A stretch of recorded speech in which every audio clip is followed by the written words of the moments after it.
Hello there, I am the Christian Relationship Counsellor, and today I wanted to talk about honesty, whether or not it is the best policy. Somebody sent me something today and it inspired this video. So I'm going to go to my notes and I'm going to ad lib so I capture everything that I've investigated, researched, felt, that kind of stuff. Once you get to know me, you'll realise this is how I work. I've started a new channel on YouTube called the Christian Relationship Counsellor, or at Christian Relationship Counsellor, and I would really love it if you could subscribe and share or even comment. Yeah, that would be wonderful, just to help that channel to grow. So let's get to it. Most people lie so that they don't upset someone. So most of the times when we lie, it's because we're afraid of the consequences, or we just don't want to hurt somebody. Does that mean that we've done something wrong and then we need to tell that person we've done something wrong? Or is it you don't like something about someone and you feel that you need to be honest about it? Thing is, with truth, whose truth is it? Is it your truth? Is it somebody else's truth? We all have different perceptions of what truth is. So you telling somebody, oh, that hair doesn't suit you, that hairstyle doesn't suit you, that's your opinion. And they might say, oh, why are you saying that to me? And you're saying, I'm just being honest. Would you prefer for me to lie? But is that being honest? Because that is just your perception and your view. And so when you think about saying something to someone, especially with Generation X, they are so vulnerable. Is it Generation X? No, it's Generation Z. So fragile. They're the most loneliest generation. They also are prone to anxiety, mental health issues. They cannot take the truth. You have to they're very easily offended. So you have to be very careful when you're giving feedback to that kind of generation. Back in my day, or even Generation X, they were much stronger and more resilient. But today's generation, much more fragile and hypersensitive. So we have to be really careful when we're talking to people that we're not pushing them away, that we're not causing them harm, and whether or not it's necessary to speak your truth. I think it's important to speak your truth if it's to save somebody from something, but even then, are you the right person to tell that person the truth? It's important if you're giving evidence to speak the truth. I think in those kind of situations, fact-based,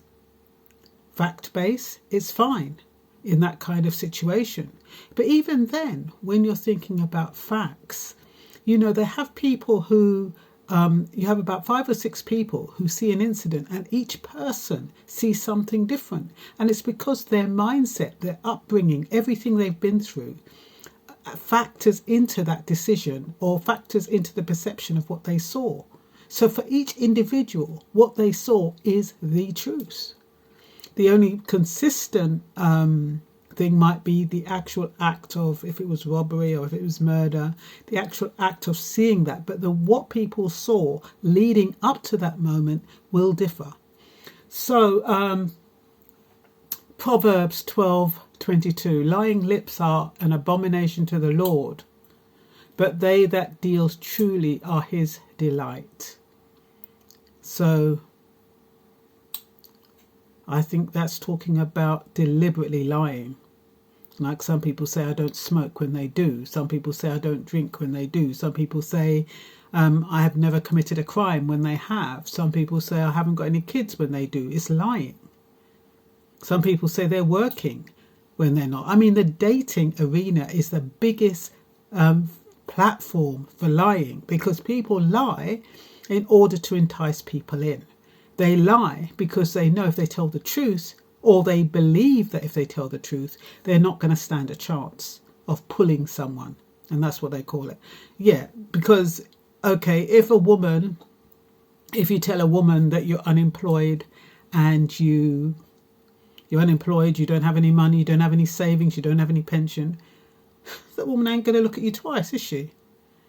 So people lie and they make themselves look better than what they are in order to get what they want. And then they fluff it. They just bluff their way through the relationship. But the relationship has been built on a lie, and then they wonder why the relationship doesn't work out in the long term. You can keep people for a little while, I believe, on a lie, but depending on how serious that lie is, it might mean the end of the relationship. So was it worth it? Would it have been better to speak the truth? Some people, they tell the truth. They say, oh, well, I'm going to eventually tell the truth. I'm going to wait for the right moment. But the right moment, it might be too late. And then that person is going to say, why didn't you tell me before? Why did you wait until we were involved before you told me? And the thing is with that is that that person will lose trust. They'll say, if you lied about that, something so important, whatever that is, you'll lie about anything. I don't trust you anymore. So you've lost what you were hoping to gain. The fragile Generation Z, they're the 11-year-olds to 26-year-olds, born 1997 to 2012, compared to the millennials who were aged now 27 to 42, born 1981 to 1996. They're more fragile and more likely to experience negative outcomes, poor mental health, stress, anxiety and loneliness, easily offended, cannot handle basic challenges of growing up, unable to manage conflict, unable to manage criticism, constructive criticism or otherwise. And you could accidentally hurt them by telling them your truth. Some of them, I think the majority of Generation Z, they're more likely to commit suicide as well. So, have you ever been scolded for being brutally honest? The response usually is, would you have preferred for me to lie? And the thing with honesty is that, like I said, it's open to interpretation. Whose truth is it with the absence of facts? The way you feel is the only truth. What you see is open to aspects that are familiar to you.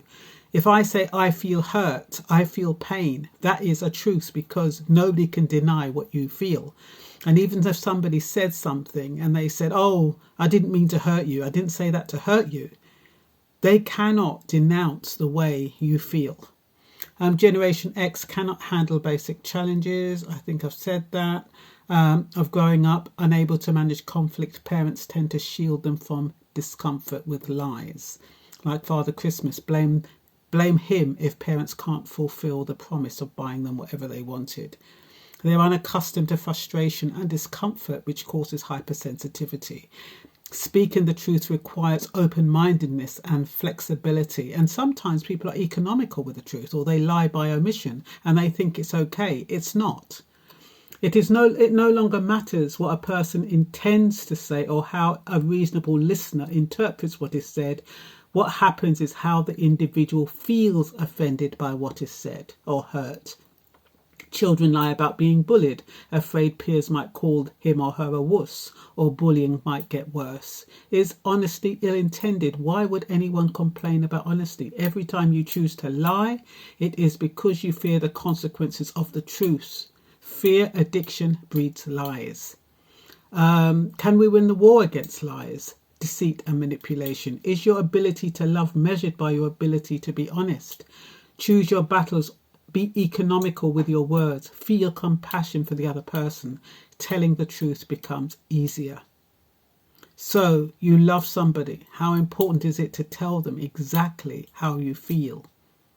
And not fear the consequences, not fear the conflict. John 8:32, and ye shall know the truth, and the truth shall make you free. Lies need a good memory. It's stressful trying to remember what you've said to someone. Proverbs 19:1, better is the poor that walketh in his integrity than he that is perverse in his lips and is a fool. Say what you mean what you say is being better than being frivolous and manipulative with your words. I'm the Christian Relationship Counsellor. You can find my videos on YouTube. Please look for me, subscribe, share, spread the word. I'm trying. It's a brand new channel and I'm excited about it, and I'm excited about the inspiration I receive and share with you. And that's all I've got to say for now. Bye-bye.